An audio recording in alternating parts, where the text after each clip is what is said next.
Olá, muito boa noite a você. Eu sou Adalberto Piotto e seja bem-vindo ao Cenário Econômico pela TV Brasil, com emissoras públicas de todo o país.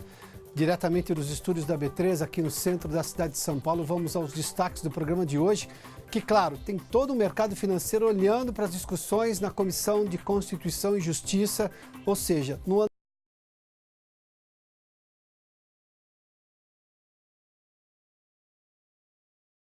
a bolsa subisse hoje, várias ações puxaram o Ibovespa para cima.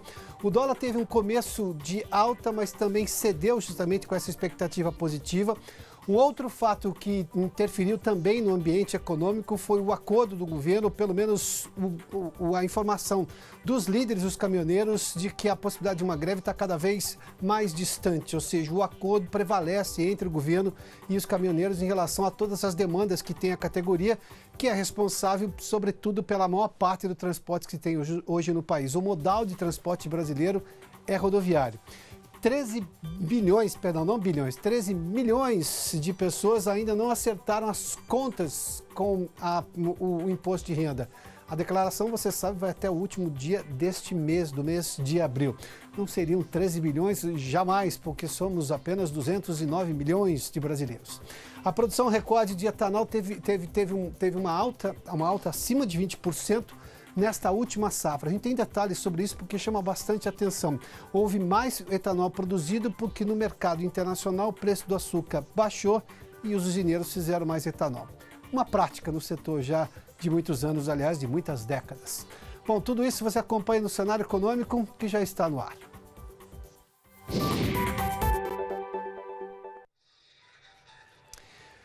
Mais um dia de discussões na Comissão de Constituição e Justiça da Câmara dos Deputados.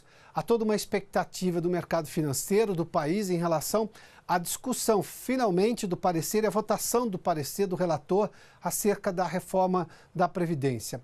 Essa discussão está acontecendo já há semanas, havia toda uma expectativa que fosse votado ainda na semana passada, na terça ou na quarta-feira, antes do feriado, foi prorrogado. Isso, claro, interferiu no mercado, na posição dos investidores, no mercado financeiro, na economia. Nós tivemos baixa da Bolsa na semana passada, alta do dólar. O movimento hoje foi ao contrário, ou seja, nós tivemos uma queda do dólar, uma alta do Ibovespa, justamente dada essa expectativa positiva em relação a, enfim, o andamento dentro da CCJ do projeto de reforma da Previdência do país. O Paulo Leite está conosco em Brasília e nos atualiza justamente das discussões desse momento na comissão lá na Câmara Federal. Paulo, boa noite, seja bem-vindo aqui ao Cenário Econômico.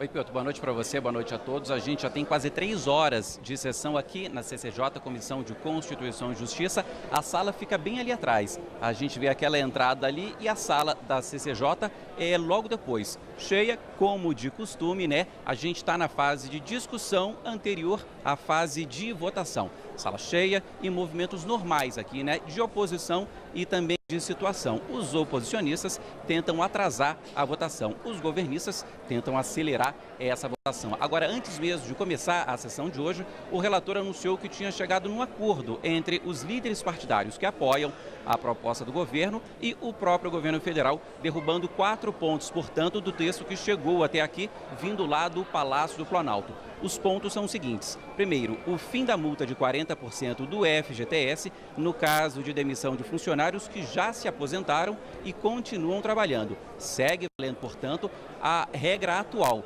que as pessoas que foram demitidas sem justa causa recebem a indenização, mesmo as pessoas que já se aposentaram e continuam trabalhando. Segundo ponto, também sai do texto a possibilidade de definir a idade máxima de servidor público, que hoje é de 75 anos por lei complementar. Também segue valendo a regra atual, que essa mudança só é permitida por meio de proposta de emenda à Constituição, que exige mais votos no fim das contas. A competência exclusiva do Executivo para propor mudanças nas regras da aposentadoria é outro ponto que sai do texto. O terceiro ponto que sai do texto atual. E o quarto ponto é a competência exclusiva da Justiça Federal para julgar ações contra o INSS. Segue valendo também a regra atual. Nas cidades que não têm vara da Justiça Federal, por exemplo, a Justiça Estadual pode assumir essas ações de pessoas contra o INSS. Bom, agora esses ajustes, esse acordo não significa, né, que a sessão por aqui está tranquila,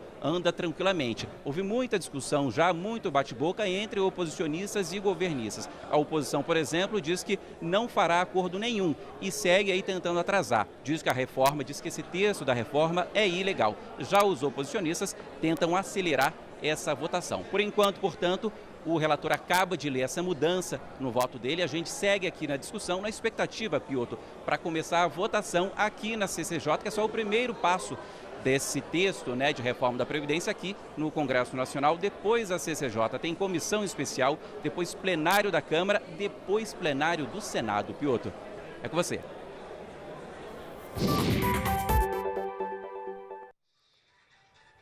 Muito obrigado, Paulo. Portanto, houve já essas alterações no parecer do relator, atendendo justamente a parte da base do governo, o que obviamente já demonstra claramente um apoio político maior, ou seja, o governo conseguiu ampliar sua base de apoio nessa Comissão de Constituição e Justiça, ou seja, cedeu em alguns pontos que esses parlamentares julgavam que era um problema. O fato é que a CCJ só julga a admissibilidade do projeto, ou seja, se ela não ofende a Constituição. O Paulo fez menção de uma próxima comissão, essa comissão especial na Câmara, que aí vai discutir provavelmente o mérito de ponto por ponto da reforma da Previdência. E depois, sim, são 2 votações no plenário da Câmara para depois seguir para o Senado, ou seja, é um processo ainda muito lento que se imagina, muito longo. Espera-se que não seja lento, mas ainda é muito longo. Obviamente que isso trouxe alterações e a percepção no mercado de investimentos, ou seja, a economia aguarda essa aprovação da reforma da Previdência, porque no país há uma ideia de exatamente um divisor de águas. Com reforma da Previdência, o país é sem reforma da Previdência, boa parte dos investimentos não acontece. Sem contar, obviamente, que a economia brasileira sofre de percalços internacionais. Ontem nós fazíamos menção a 2 deles que, obviamente, não têm nenhuma relação com qualquer decisão que o Brasil tome aqui do ponto de vista doméstico.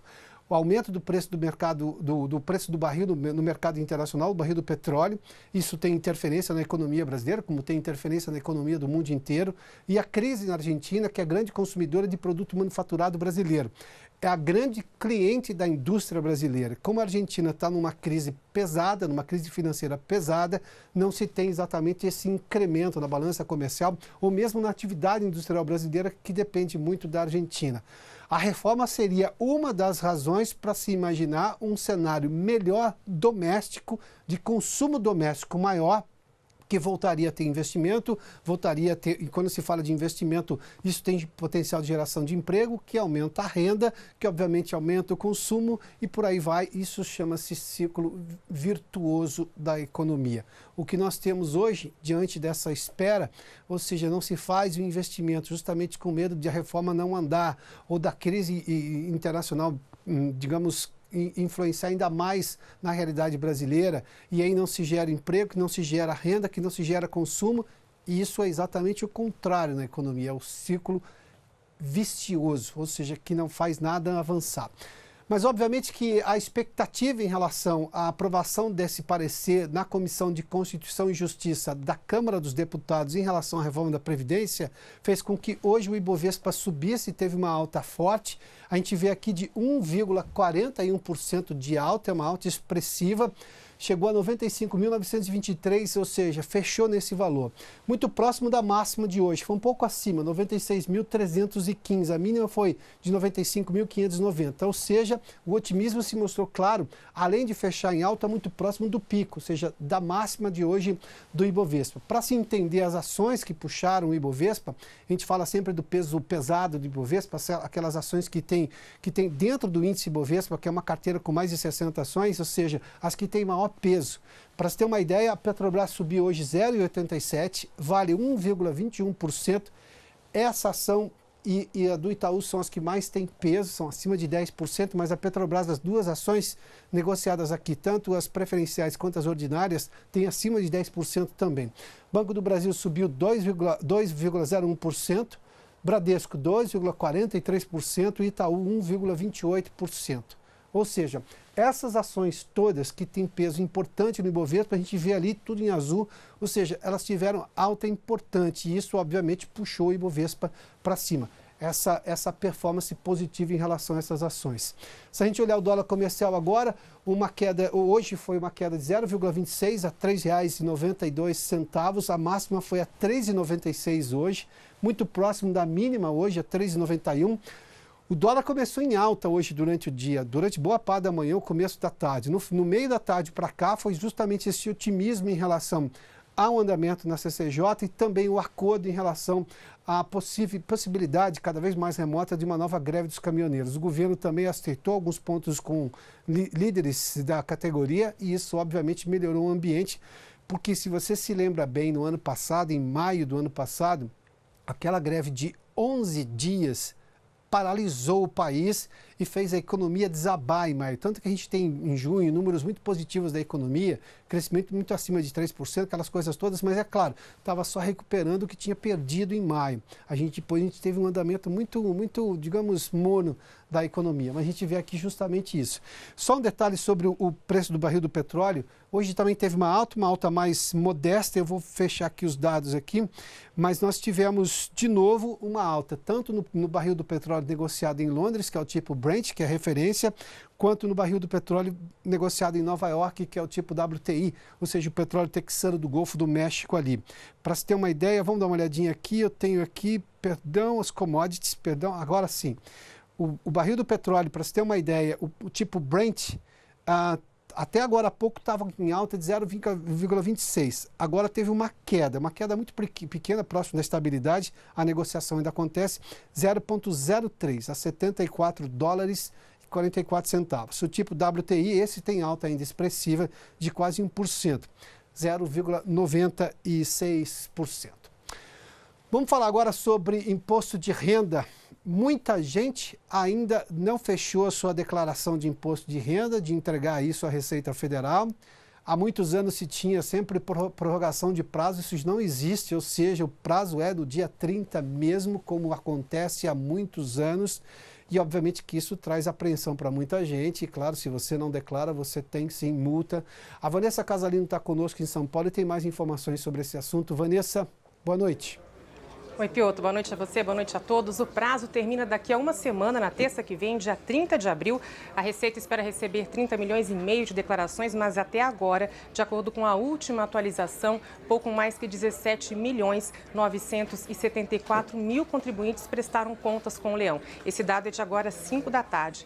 E atenção, quem perder o prazo paga multa de no mínimo R$ 165,74 e de no máximo 20% do valor do imposto devido. Quem já declarou e tem dinheiro para receber, as instituições começam a ser pagas no mês que vem, em junho, e seguem até dezembro. Isso, claro, para quem não ficou na malha fina. O valor vem corrigido pela taxa Selic, que hoje está em 6,5% ao ano. Piotr.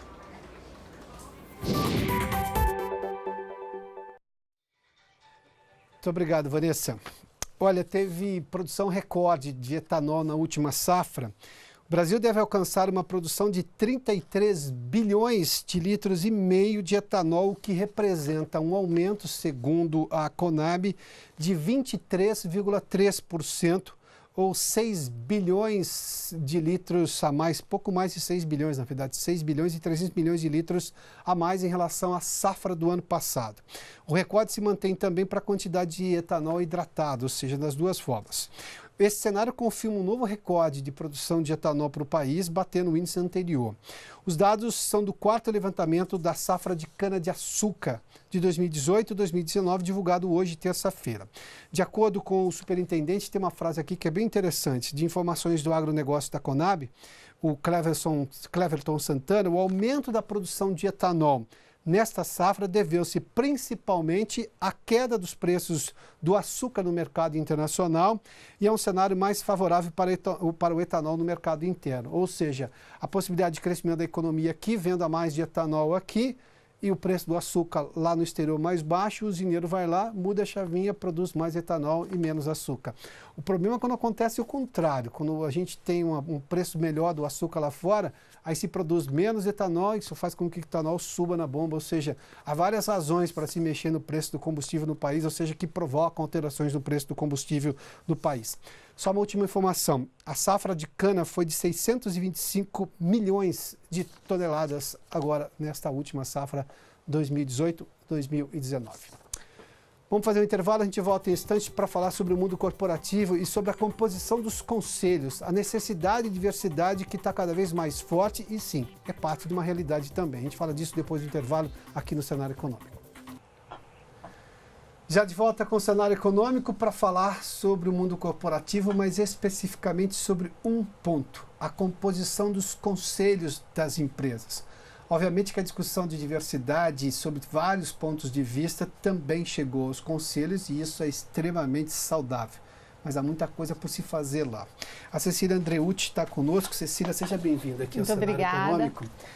Quando se fala de diversidade, e eu normalmente prefiro usar a expressão complexidade, porque o mundo diverso ele sempre foi. O que ele hoje é complexo porque as pessoas estão reivindicando mais. Exatamente. Elas estão olhando para a realidade. Os direitos sempre existiram, mas em alguns momentos foram assodados. Mas qual é a realidade hoje dos conselhos de empresas? Porque, no mínimo, elas querem vender e elas precisam atender uma sociedade que está cada vez mais diversa, mas, sobretudo, mais complexa. Esses conselhos estão conseguindo avançar no tempo, levando-se em conta esses novos valores? Os conselhos de administração hoje eles são bastante concentrados em algumas características, né? São bastante masculinos, são bastante focados em profissionais de São Paulo, Rio de Janeiro, do Sudeste, são eminentemente acima de 60 anos de idade e no mundo que hoje passa por uma transformação, por exemplo, tecnológica, a gente acaba se perguntando por que tanta homogeneidade no conselho se os desafios das organizações estão cada vez mais complexos, para usar a tua palavra, cada vez mais diversos e cada vez demandando mais especialidade em diferentes áreas. Então, seja em tecnologia, seja em conhecimento do consumidor, em mercadologia, seja em retenção de talentos. Quer dizer, as empresas têm uma série de desafios que vão além, por exemplo, da área financeira e vão além da realidade que acontece no Sudeste. Por exemplo, se eu tenho uma organização hoje que tem uma concentração muito grande de consumidores, de clientes na região Norte e Nordeste, por que não ter no Conselho de Administração profissionais representantes, por exemplo, dessa área? Né? Naturalmente, que como Conselho de Administração é um órgão que demanda bastante experiência, ou seja, você precisa ter um repertório corporativo, gerencial, estratégico, para poder, de fato, contribuir dentro de um conselho. É natural que essas pessoas não sejam tão novas. Por outro lado, hoje você vê uma geração de executivos que chegaram ao que a gente chama de C-level, né, que são as altas diretorias, as presidências da empresa, com 40 anos e que daqui a pouco estão prontas para estarem também no conselho. Né?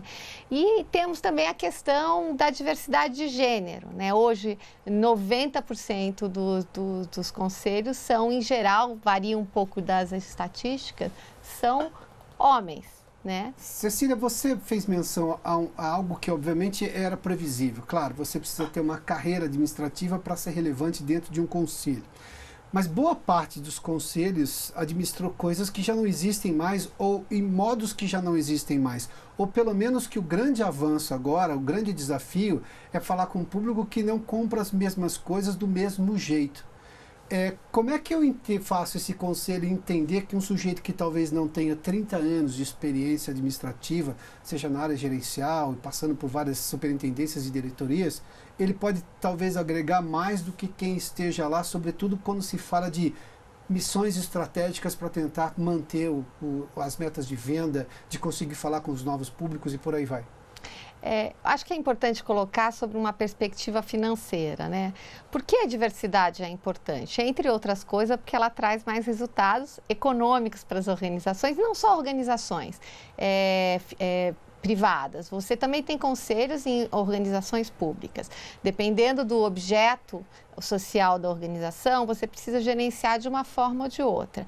A diversidade, ela acaba trazendo uma perspectiva mais ampla. E a única resposta para endereçar todas essas questões que você coloca é um conselho menos homogêneo, mais heterogêneo, que traga as experiências diferentes, seja de especialidade, seja geracional, seja de região, enfim, seja de gênero. Hoje, as mulheres representam mais de 60% dos graduandos, mais de 50% dos mestres e doutores. E 17% dos conselheiros de administração certificados.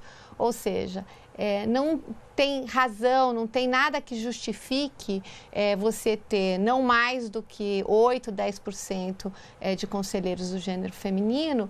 E ainda, se você descontar as conselheiras que estão no conselho porque são acionistas, algumas estatísticas variam, mas é algo entre 2% e 4% de participação. É bem menos ainda. É bem menos ainda. Eu não defendo a bandeira do gênero feminino. Eu defendo uma bandeira que é a bandeira de que competência não tem gênero.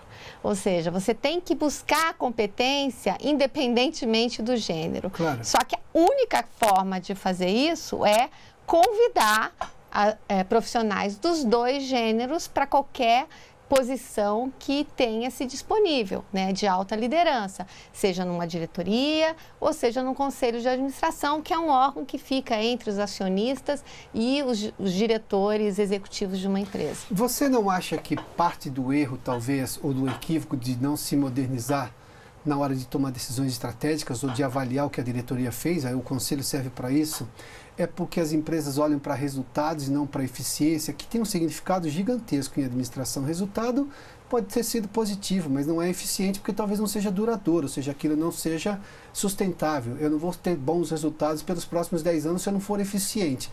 A eficiência é que talvez não precise passar, porque as ideias são novas, senão eu não teria gente muito jovem fazendo muito sucesso com ideias inovadoras e com mais perspectiva de longevidade do que empresas tradicionais. Eu faço referência à questão do mundo financeiro. Os grandes bancos não perceberam a lógica que é uma fintech, por exemplo. E as fintechs vão tomar o mercado deles, queiram eles não, ou sim, não é? O mercado, você tem razão, o mercado, na realidade, ele está aí para quem puder e quiser aproveitar uma oportunidade que esteja latente. Só que essas oportunidades, elas não são tão evidentes. Você precisa de alguma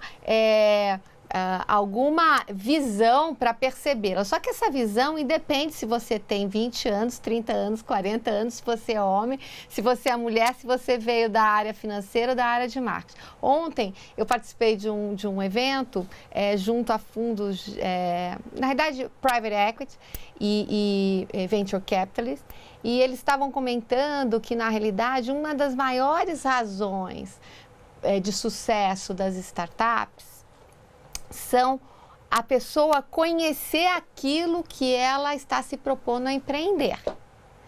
Ou seja, não interessa se você a vida inteira trabalhou no mercado financeiro, mas se você tem proximidade com algum mercado, entende aquela lógica como cliente ou como colaborador ou como estudioso, você tem uma chance maior.